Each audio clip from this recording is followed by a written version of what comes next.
62 days of tunnel digging, dirt hauling, and sleepless nights vanish in a heartbeat because of a single stupid mistake.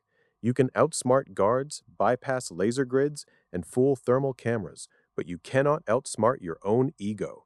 This is the story of Richard Lee McNair. In 1987, McNair was a convicted murderer serving 2 life sentences in a North Dakota state penitentiary.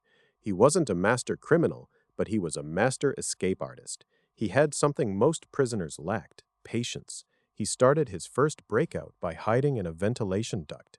When that failed, he realized he didn't need to break out through a wall. He needed to get out through the front door. He got a job in the prison print shop. He spent months studying the guards. He watched how they walked, how they checked the fences, and when they took their breaks.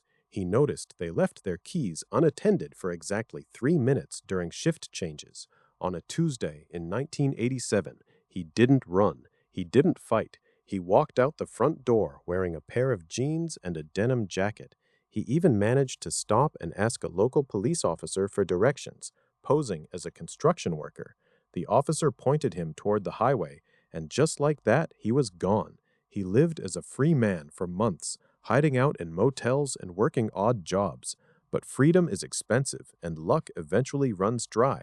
He was eventually caught and sent to a maximum security federal prison in Louisiana. But if you think that stopped him, you don't know Richard McNair. He spent the next 5 years planning his masterpiece. He knew the prison received thousands of pounds of mail every day. He studied the logistics. He knew the mailbags were taken to a warehouse outside the main walls to be sorted.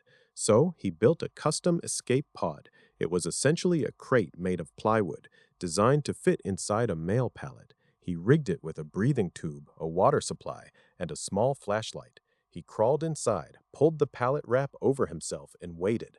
For hours he sat in the dark. He heard the guards walking past him. He felt the heavy machinery lifting the pallet. He smelled the diesel exhaust of the truck. He was being shipped out of the prison like a piece of office furniture.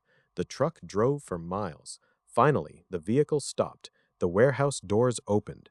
McNair crawled out of his crate, stood up, and realized he was in the middle of a massive logistics facility. He walked out the back door, hopped a fence, and disappeared into the Louisiana swamp. By the time the guards realized he was gone, he was already 3 towns over.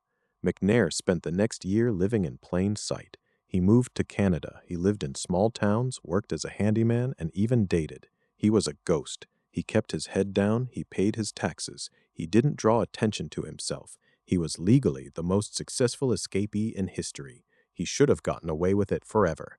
But then came the tiny mistake. In 2006, a police officer in British Columbia noticed a suspicious vehicle parked on a dirt road.